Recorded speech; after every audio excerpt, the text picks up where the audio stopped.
Yeah, mga ka-discovery, nandito tayo ngayon sa may Bilona Road. Yan, papakita ko lang pala sa inyo yung ginagawang subway dito. Yan, isa to sa magiging station ng ng subway dito sa NCR.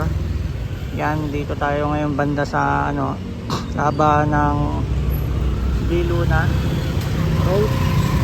Yan, malapit sa AFP Medical Center. Yan, sa ospital ng mga sundalo, katabi lang.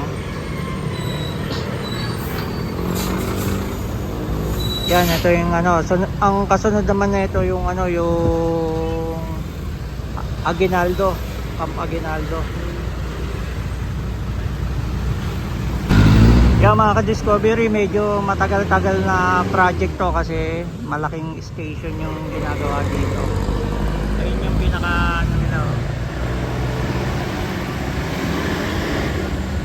project na gagawin.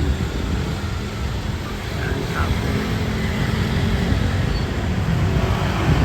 Yan, subway sa Metro Manila. Yan, napakaganda nito kasi mapapabilis yung yung transportation natin dito sa sa Kamaynilan. Maano yung mga traffic natin, mababawasan sa pamamagitan ng paggamit ng mga subway. Yan, napakalawak ng sakop nito kasi alam ko mula sa may Valenzuela to or dun sa may yan, maraming dadaan ng station. Ito isa to sa magiging station dito sa sa Bilona Road. Kasunod nito yung sa may Aguinaldo, sa may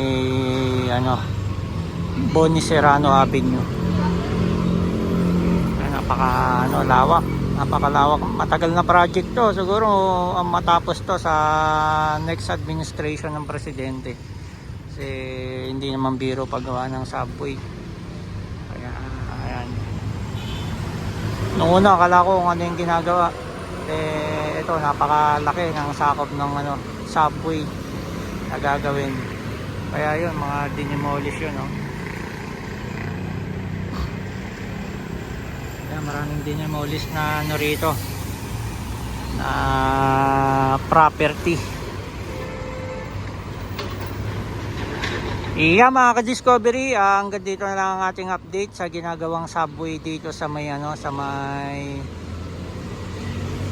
Bilona Road dito sa Quezon City. Hanggang dito na lang sa muli. Thank you for watching.